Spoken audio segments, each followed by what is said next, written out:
The listening part of Occupational English Test has 3 parts, and in each part, you hear a number of different extracts. At the beginning of the test, you will hear a beep sound. You have time to read the questions before you hear the extracts. You will hear each extract once only. You have to complete your answers as you listen. At the end of each test, you will be given 2 minutes to check answers. Part A. In this part of the test, you hear 2 different extracts. In each extract, a health professional is talking to his patient. For questions 1 to 24, complete the notes with the information you hear. Now, look at the notes for Extract 1. Extract 1, questions 1 to 12. You hear a doctor talking to a patient called Rongamai Wanyua. For questions 1 to 12, complete the following notes with a word or short phrase. You now have 30 seconds to look at the notes.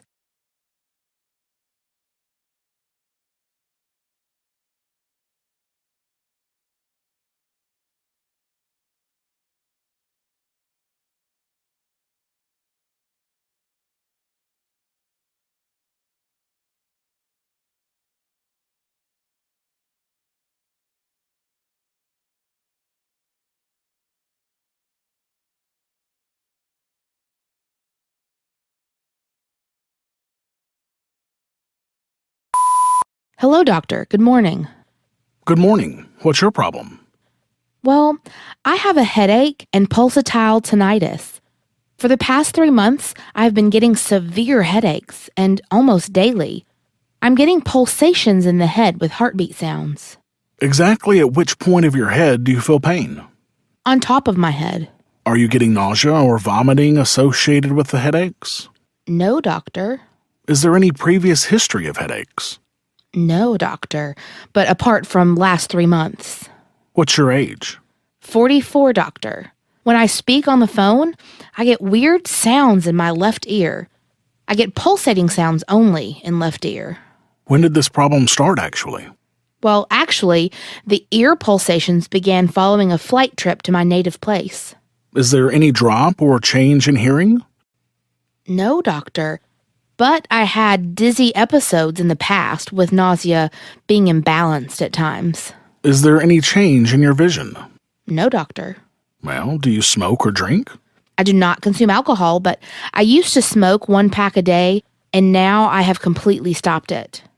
Have you had any previous illness or surgeries? I had skin cancer on my arm and back. I am a kidney donor, so I had a left nephrectomy, C-sections, mastoidectomy, laparoscopy, and temporal arteritis. What medications are you taking?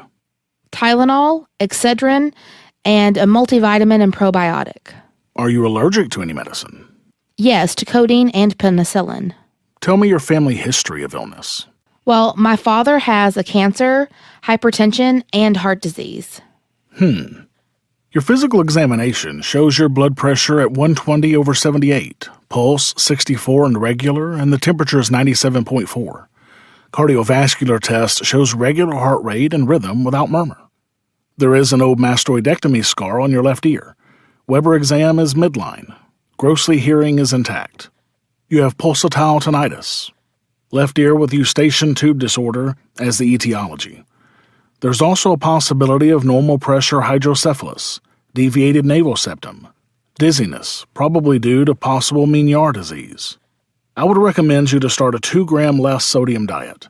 I am ordering a carotid ultrasound study as part of the workup and evaluation. Since your disease is related to eustachian tube, I'm prescribing Nasacort AQ nasal spray, 1 spray each nostril daily. You use the hearing protection devices at all times. I will recheck you in 3 weeks. If the pulsatile tinnitus does not improve, then I would recommend other treatments, including myringotomy or ear tube placement. You have to undergo for an audio and tympanogram prior to the treatment procedure.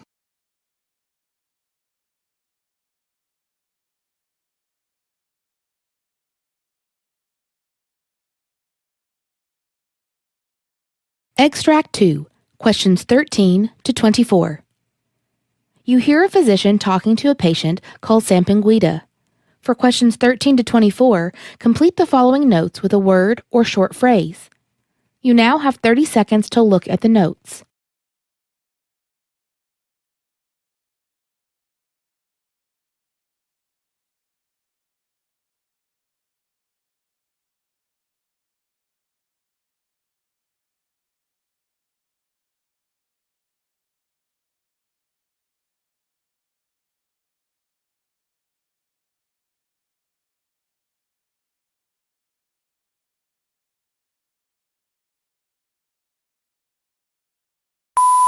Hello, doctor. Good morning.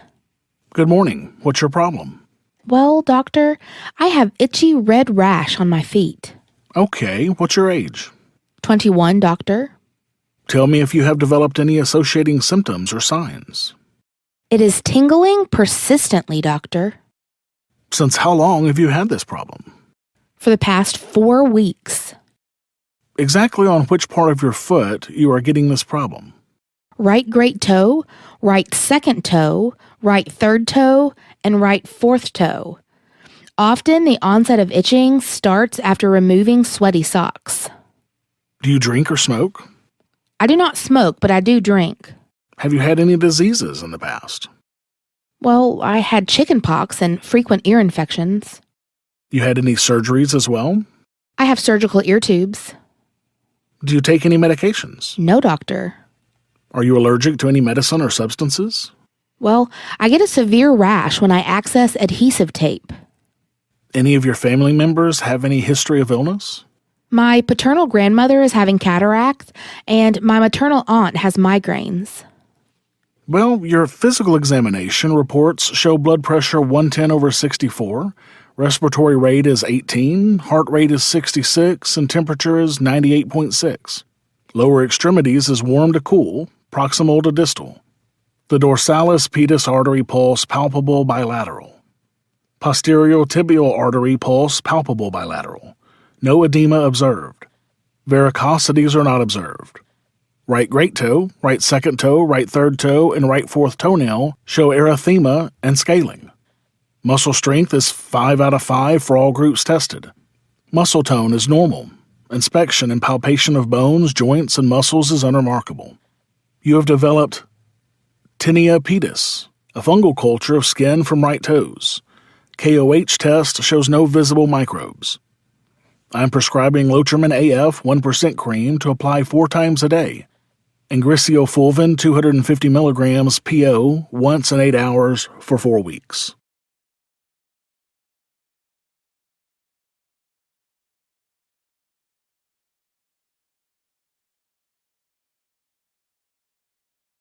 That is the end of Part A. Now look at Part B.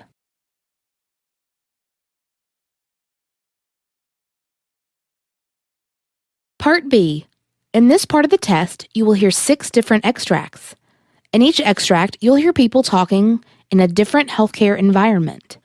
For questions 25 to 30, choose the answer A, B, or C, which fits best according to what you hear.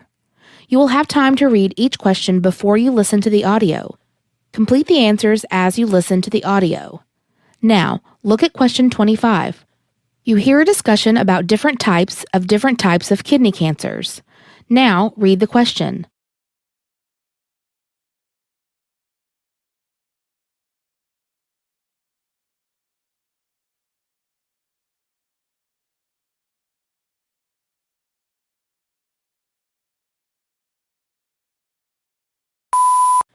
Hello, doctor. Can you brief me about different types of kidney cancers? Well, like any other cancer, kidney cancer starts when the normal cells in one or both kidneys mutate and grow aggressively, forming a tumor or mass, which can be benign or malignant. Kidney cancers that have originated elsewhere and metastasized to the kidney are clear cell adenocarcinoma, transitional cell carcinoma from the bladder, renal lymphoma, inverted papilloma carcinosarcoma, teratoma, and carcinoid tumor of the renal pelvis.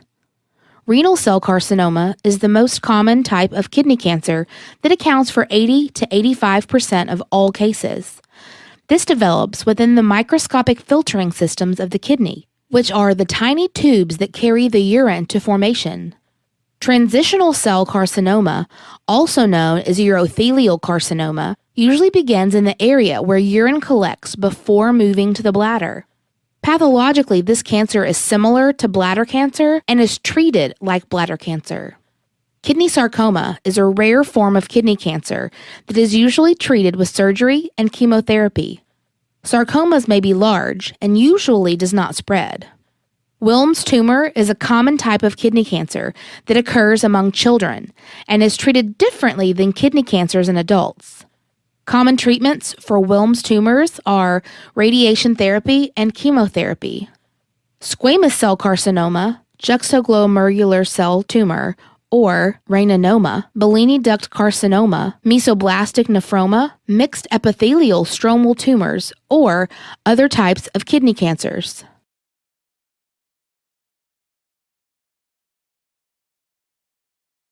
Question 26. You hear the discussion between two doctors about types of perforations during endoscopic retrograde cholangiopancreatography. Now, read the question.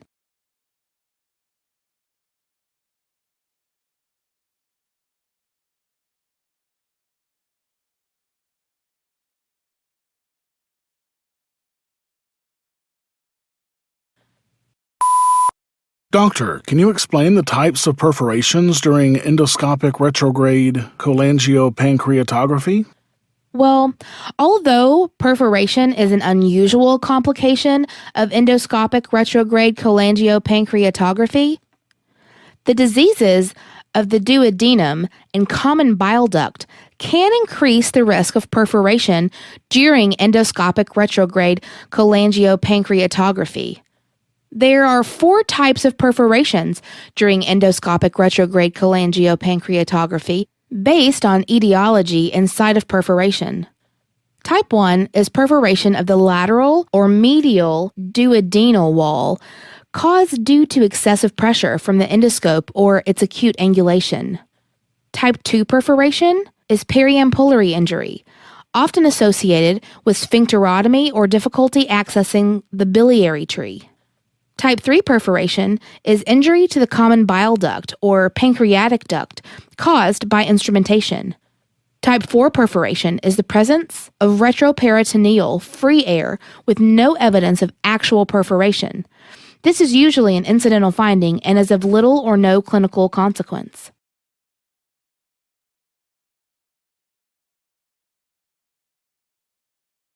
Question 27. You hear a discussion between two doctors about clinical manifestations of alpha-1 antitrypsin deficiency. Now, read the question.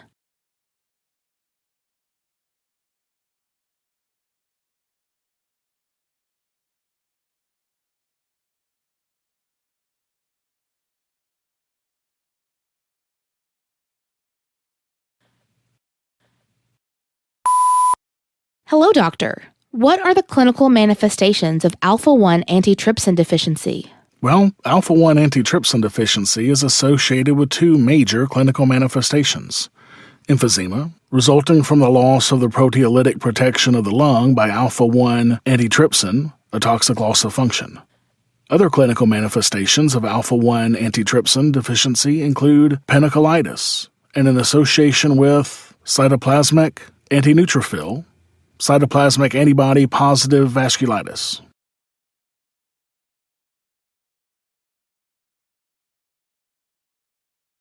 Question 28. You hear a discussion between a doctor and a nurse about autoimmune liver disease. Now read the question.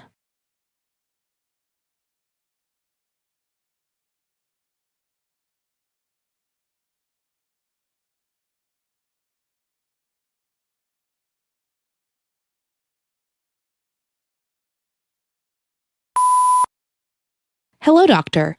What are the autoimmune liver disease? Well, autoimmune hepatitis, primary biliary cirrhosis, and primary sclerosing cholangitis are the 3 most common forms of autoimmune liver disease. Autoimmune hepatitis is characterized by high levels of serum alanine aminotransferase and aspartate aminotransferase, whereas primary biliary cirrhosis and primary sclerosing cholangitis are associated with predominant elevations of alkaline phosphatase since they are cholestatic disorders.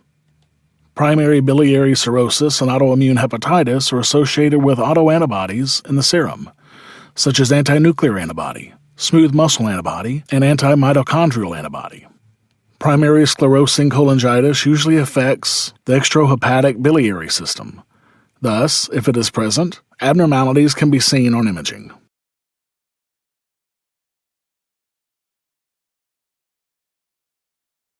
Question 29. You hear a discussion about brain chemicals involved in mood regulation. Now read the question.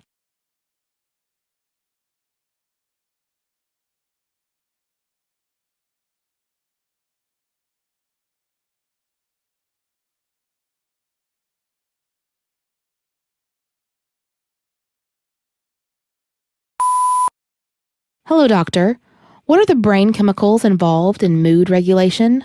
Well, basically there are 3 molecules, chemically known as monoamines, that are involved in mood regulation. Serotonin has been coined the brain's feel-good chemical. Norepinephrine is another neurotransmitter connected with depression and how alert the feelings are. A low level of norepinephrine is considered to be associated with the brain fog that many people with depression experience, whereas low levels of dopamine in a part of the brain called the substantia nigra associated with Parkinson's disease. But there is much more to dopamine.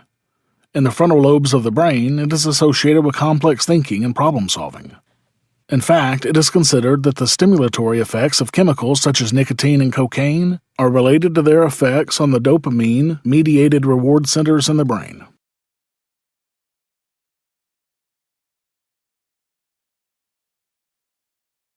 Question 30.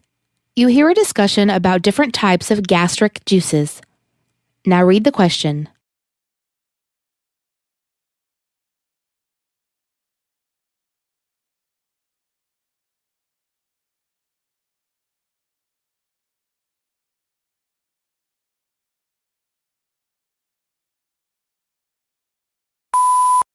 Hello, doctor. What are the different types of gastric juices?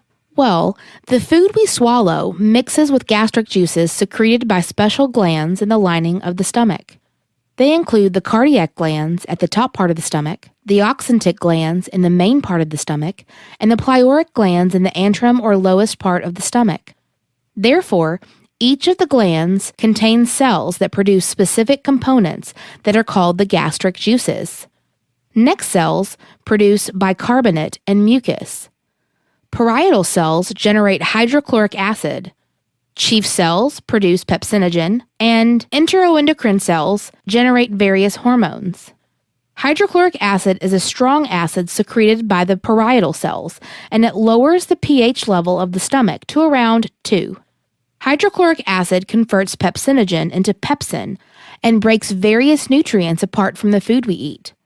It also destroys bacteria that comes along with the food. Gastric lipase is another digestive enzyme made by the chief cells. It helps break down short and medium-chain fats.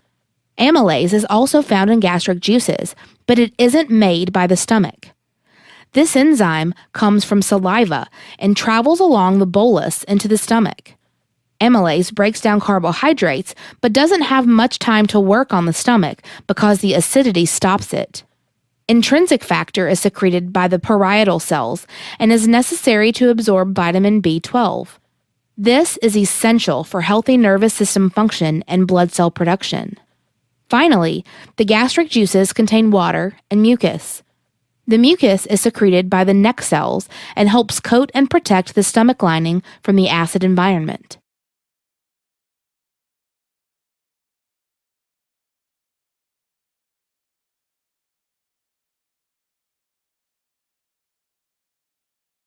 That is the end of Part B. Now look at Part C.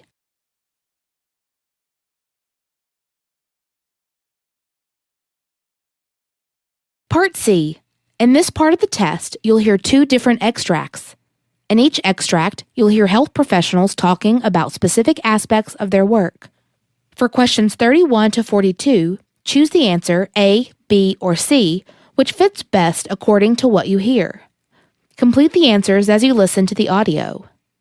Now look at Extract 1. Extract 1, questions 31 to 36.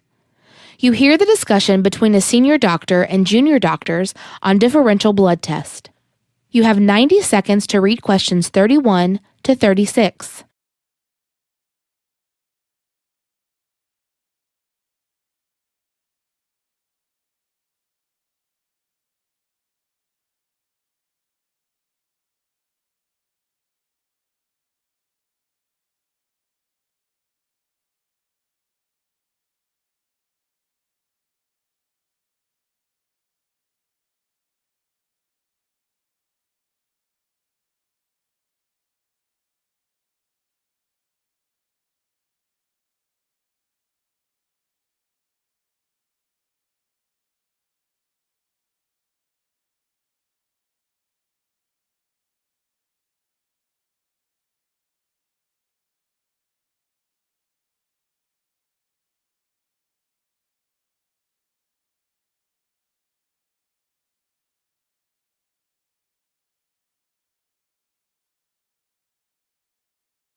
Hello, doctor. What is a differential blood test? Well, a differential blood test enables the physician to determine how many white blood cells are in the body. There are 5 types of white blood cells, and the test also shows how many of each type of white blood cells are present. The results provide details about the condition of a patient's immune system and its response to diseases. Who requires a differential blood test, doctor? A differential blood test helps diagnose a range of acute or chronic conditions. And often this is ordered when trying to confirm a diagnosis, such as for any signs of acute illness, such as the flu or urinary tract infection. Or else they may be looking for a chronic condition, such as an autoimmune disorder, or one that affects the bone marrow. The bone marrow is responsible for producing white blood cells, so changes in white blood cell counts can indicate the functioning of bone marrow. A differential blood test may be ordered if a patient has symptoms, such as body aches, chills, fever, a headache, pain, or particularly in the bones. Although a differential blood test can indicate problems with the white blood cells, it will not be the only test that is used to make a complete diagnosis. The 5 types of white blood cells are: neutrophils are the most common type of white blood cells, which are responsible for destroying bacteria in injured or infected tissue. Monocytes also destroy bacteria, causing chronic infections and a role in repairing damaged tissues. Eosinophils are responsible for treating infections caused by parasites, and they also control the immune system response to allergic reactions. Basophils are the least common type of white blood cell, and their function is yet to be defined. However, they may play a role in allergic reactions. There are 3 types of lymphocytes. B lymphocytes generate antibodies to attack specific viruses, bacteria, and other foreign invaders. T lymphocytes help to identify cells that require an immune response. The 3rd type, called a natural killer cells, destroy cancer cells and viruses. Therefore, each type of white blood cell plays an essential role in the immune system. When a differential blood test result is received, it should also contain a reference range of normal values from the laboratory to evaluate if the white blood cell levels are low, normal, or high. Overall, an increased level of white blood cell count than normal level may indicate the presence of an infection. Typically, normal values for neutrophils are between 2,500 and 6,000 cells. A person with a very low neutrophil count will have fewer than 1,000 cells, a condition called neutropenia. While the results of a differential blood test will give details about all 5 types of white blood cells, a doctor will usually focus on just 1 or 2 types. Depending on the type of cell, high or low levels can indicate different issues, such as a high level of basophil count can indicate certain types of leukemia, including chronic myeloid leukemia. It can also be an indication of severe allergic reactions. Patients with inflammatory disorders, such as rheumatoid arthritis or ulcerative colitis, may also have high basophil counts. Typically, a low basophil count does not indicate a medical condition. However, allergic reactions, stress, steroid use, and hyperthyroidism can result in a basophil count. A high eosinophil count is caused due to an allergic reaction such as asthma, eczema, or a reaction to a medication. Inflammatory disorders such as celiac disease or inflammatory bowel disease can also cause high eosinophil count. Usually, eosinophils are present in such a low quantity that low readings do not tend to indicate any health condition. However, stress or steroid use can also cause a low eosinophil count. A high lymphocyte count can indicate an acute viral infection such as chickenpox, herpes, or hepatitis. Or else, a lymphocyte count may be high due to a bacterial infection such as tuberculosis or pertussis, or a condition such as lymphocytic leukemia or lymphoma. A low lymphocyte level can indicate an autoimmune disorder such as lupus or rheumatoid arthritis.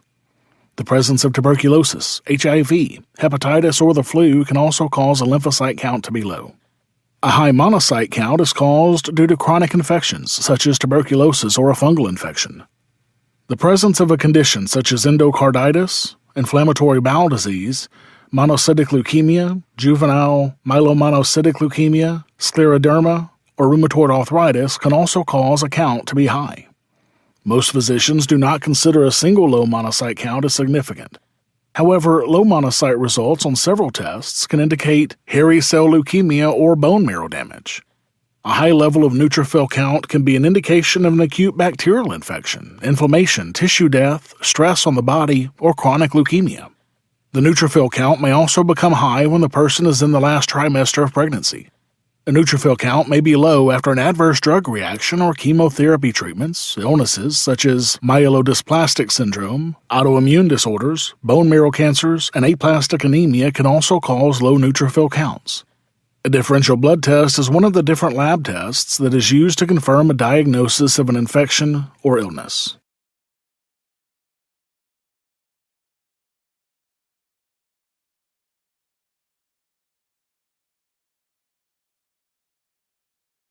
Now look at Extract 2, questions 37 to 42. You hear the discussion of a physician with junior doctors on different types of hernias. You have 90 seconds to read questions 37 to 42.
Hello, doctor. Could you please explain to us about different types of hernias? Well, inguinal hernias are located in the lower abdomen just above the leg crease, adjacent or near the pubic region. At times, they can also occur on both sides of the pubic area, which is called bilateral inguinal hernias. Inguinal hernias, along with femoral hernias, make up the two types of groin hernias and can cause pain that extends into the upper thigh or scrotum. Inguinal hernias can be categorized as direct or indirect. An indirect inguinal hernia occurs due to natural weakness in the internal inguinal ring. while a direct inguinal hernia caused due to the weakness in the floor of the inguinal canal and is more likely to develop in men above 40. The floor of the inguinal canal is located just below the internal inguinal ring. When inguinal hernias are repaired using the tension repair technique, recurrence rates may be more than 15%. However, other techniques used for hernia repair, such as tension-free and laparoscopic tension-free, have much lower recurrence rates of just 1%. A sportsman's hernia is a condition of chronic exercise-related suprainguinal groin pain. Generally, it involves a direct inguinal hernia. Femoral hernias, along with inguinal hernias, are groin hernias, which are very common in women but can occur in men as well.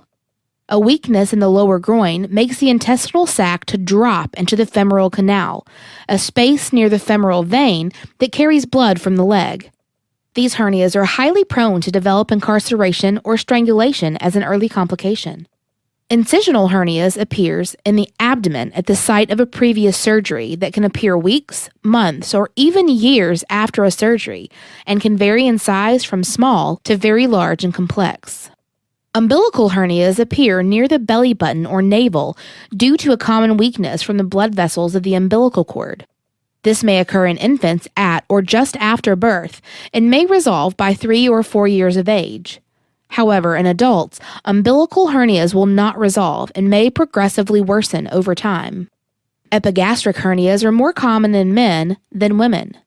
They occur due to a weakness or opening in the muscles or tendons of the upper abdominal wall on a line between the breastbone and the navel or umbilicus.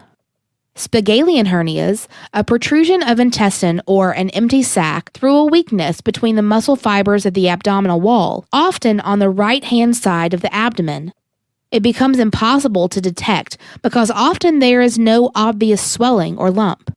It develops between the muscles of the abdominal wall rather than protruding through layers of fat. It often develops in later life of men and women when the abdominal muscles become weaker. Hiatal hernias are slightly different from other types of hernias because they are a weakness or opening in the diaphragm that separates the chest cavity from the abdominal cavity. These hernias cause reflux of acid from the stomach into the esophagus, resulting in heartburn, pain, and erosion of the esophagus.